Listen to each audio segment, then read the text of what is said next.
preferable for the benefit of your coworkers.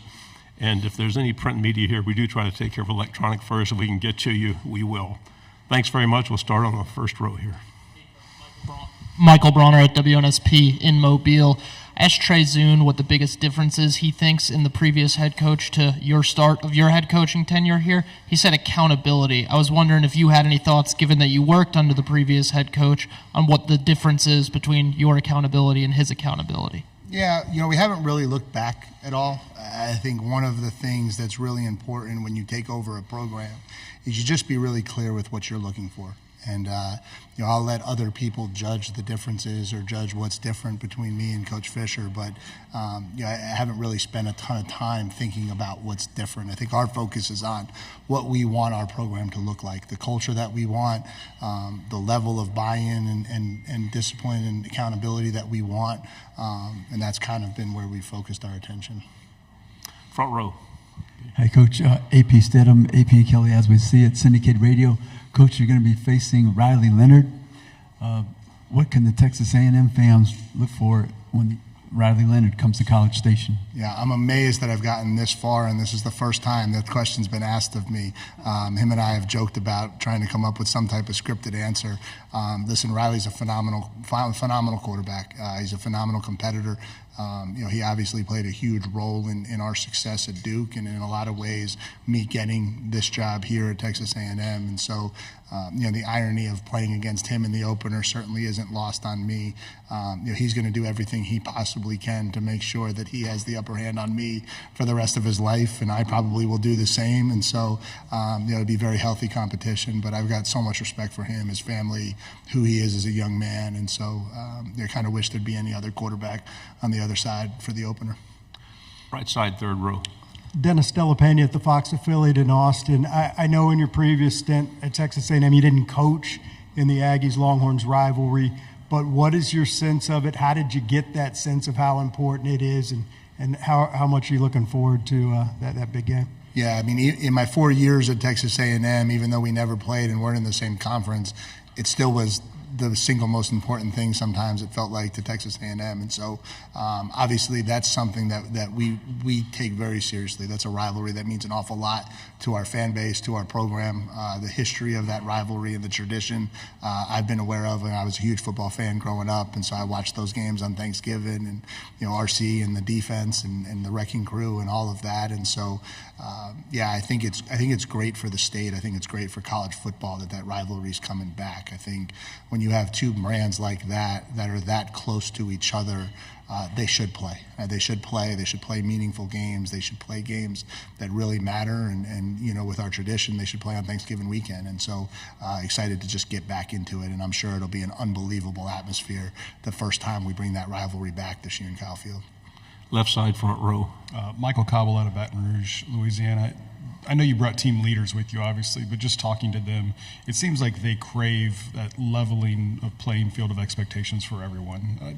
Are you sensing that maybe those are the missing pieces that can put a team over the top once everybody is on board, pulling in the right direction?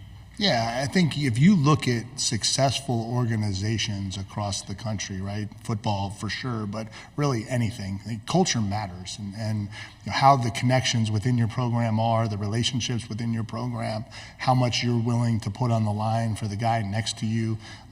Those things sometimes mean just as much as the offense and defensive plays that we call. And so, again, I don't know different or not, but I know that's really critical. And so it's been something we've been very intentional about this offseason, trying to bring everyone together, trying to get them around each other more. And kids crave connection. And so I think they've really embraced it, and I think it's been a really good experience for our program. Left side, third row, then pass it one place over when you're done.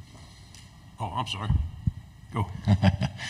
Bob Ballou, CBS Austin. Back in February, you said Texas A&M is the flagship university in the state.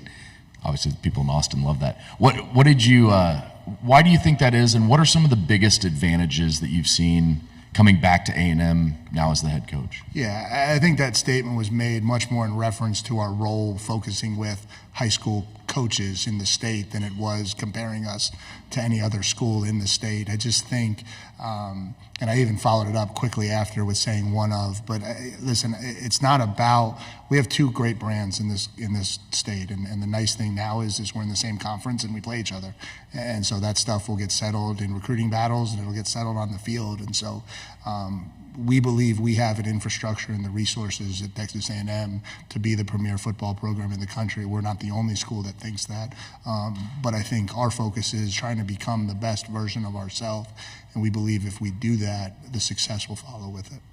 Right side, fourth row. Coach Parker Ream from Fox 44 in Waco and College Station. You talked a lot about kind of the offense and what kind of step they need to take, specifically with your new OC, Colin Klein. What do you think he brings to the table this upcoming season, and is he going to fix kind of some of those frustrations that Aggie fans may have felt last year? Yeah, again, like a lot of conversation about last year, and we're not really trying to fix things from last year, focus on things from last year. I think Colin brings an innovative mind, a guy who played quarterback at an elite level. And so when you talk about success on offense, quarterback play is a huge piece of that. And obviously our ability to stay healthy at that position will be critical. I think the thing that really drew me to Colin was his knowledge of the game of football, his intelligence level, and understanding how to attack defenses. I think what gets lost a lot in these conversations about offenses is like style, spread, pro style. And the reality of it is how you attack defenses is what matters. And you can call the same play against one defense and look like a genius, and call the same play against another defense and look like an idiot. And that's just the nature of football behind the scenes. And so I'm excited to see him put this thing together, utilize our weapons, utilize our personnel, and put us in position to have a really strong fall on offense. Left side, third row. Donna Conrad, 15 ABC and Bryan College Station. Coach, when you took the job at A&M, how excited were you to reconnect with Torian York, and how impressed have you been with both his play on the field and his leadership at such a young age? Yeah, it was an interesting seesaw with Torian because we thought we had him at Duke, we lost him. And then he went out and had this amazing year last year, and so we're watching it from afar, obviously, because the connection with him, and you're so disappointed to watch it. You're thinking about what that could have been had you been able to get him over to Durham, and then life comes full circle sometimes, and now just the opportunity to get back and coach him, and in 8 months he's everything that I thought he was in recruiting. He's a phenomenal young man. He's a great leader. He does everything that you would ask him to do. He's a great football player. He's a playmaker. He brings people along with him. He's really everything you would want in a middle linebacker, and so I'm just excited that life has thrown this curveball and I've gotten a chance to come back and coach him. We'll stay on the left side, third row. Coach, Tyler Shaw with KBTX in College Station. We talked about the accountability, and the players have really kind of embraced that, the accountability and the mentality of they don't want to make a whole lot of noise in the offseason. They're just going to go down to work. What do you credit that kind of collective mentality from the team to? Yeah, and we had to have some real honest conversations when I took over about where we were as a program. We can't verbalize what we are. Facts tell us who we are, and we were a 12-13 football program the last 2 years, and so the only way to change that is to work. You can't just say you want to be different. You can't just say you want to compete. You have to do it. And I think that has been from day one the internal conversations that we had. And then you've got a lot of great kids with great character who have a lot of pride in themselves. And so that's not lost on them either. And so, okay, here's a path that potentially can change the results that we've had. I'm in. And so they start doing it. And then it leads to success. Their body starts looking different. They start feeling better.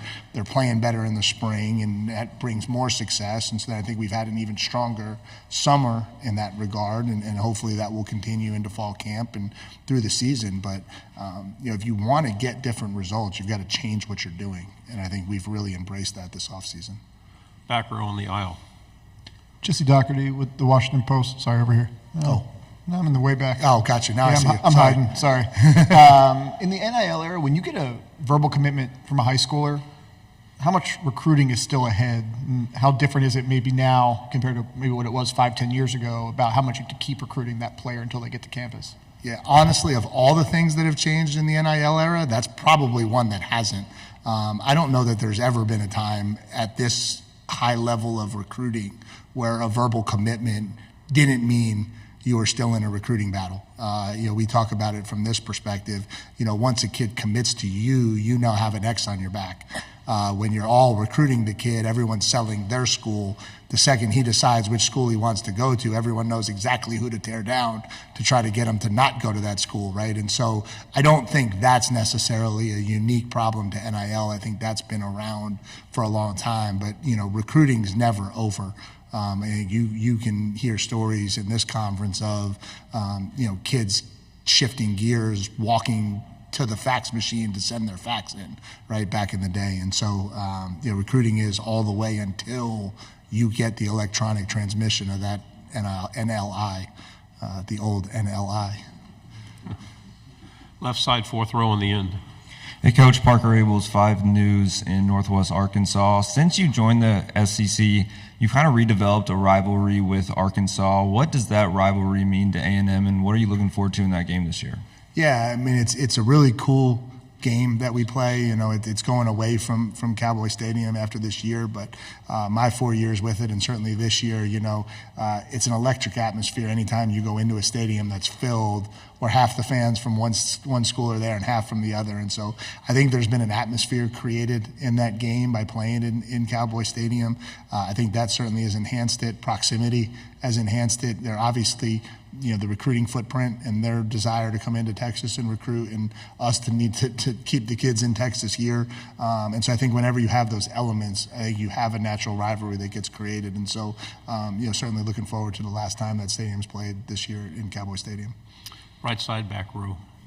Hi, Mike. James Grant with KETK and Tyler. I was going to ask you about incoming freshman Terry Bussey, electric high school athlete. I'm sure a lot of people in here have heard his name, seen his highlights, just what you've seen from him early on in the few looks you've gotten, and maybe moving forward where you see him fitting in offense and even defense, special teams, things like that. Yeah. The second question that I'm surprised took that so long for me to get today. Obviously Terry was a huge get for us, Mr. Texas. And so getting him down to College Station was huge. Obviously, he's a tremendous athlete. We think he has a really, really bright present and future, but he's extremely young. And he still hasn't actually had an official Texas A&M football practice. And so, we're really excited for him. I think he's going to start on defense, but I do think everyone's aware that he has flexibility to help us in a lot of ways. His ability in the return game is something that we want to look to take advantage of, and you certainly see him developing and playing a critical role for us, not only this year, but in the years to come as well. Left side, back row. One of you guys has it back there. All right. I got it. Coach JD with KLTV and Tyler, my wonderful colleague, just took my question, so that just speaks to how much great of a player he is. I'll ask you came back to the SEC after coaching in the ACC. What's something that you learned there that you're taking back? Yeah, I think you learn how to be a head coach, and until you become a head coach, you don't really know how deep and in depth it all goes. And so I think that's a big part of it. And then just learning how to lead every aspect of the program. I think that's something that's really critical as well. Left side on the aisle, and this will be our last one. Carter Yates, Dave Campbell's Texas football. Coach Shamar Turner gained 30 pounds this offseason. Now he's moving from defensive end to defensive tackle. What's his offseason been like? Yeah, I think, first of all, he had to rehab. He had a shoulder deal that he had to deal with from last year. And so, we were excited to be able to get him healthy and training. And I think he was very intentional in his decision to come back to school. He obviously had an opportunity to go pro last year and chose not to. And sometimes that goes two different ways. I think he has been extremely intentional about the decision he made, why he made it, and knowing the areas he had to improve. I think he wants to play from a flexible standpoint. When he goes into the NFL draft, he wants to be able to showcase teams that he can play in a lot of different roles. And so that was a big reason why he came back, was to get to that spot so that he can become a flexible player. And so I think he's going to be a plus player for us at defensive tackle. He's got tremendous takeoff. He's extremely physical. He's played an awful lot of football, and I think he's in better physical shape than he's ever been in his career. And so it's going to be exciting to watch what that looks like this fall. Coach, thank you very much.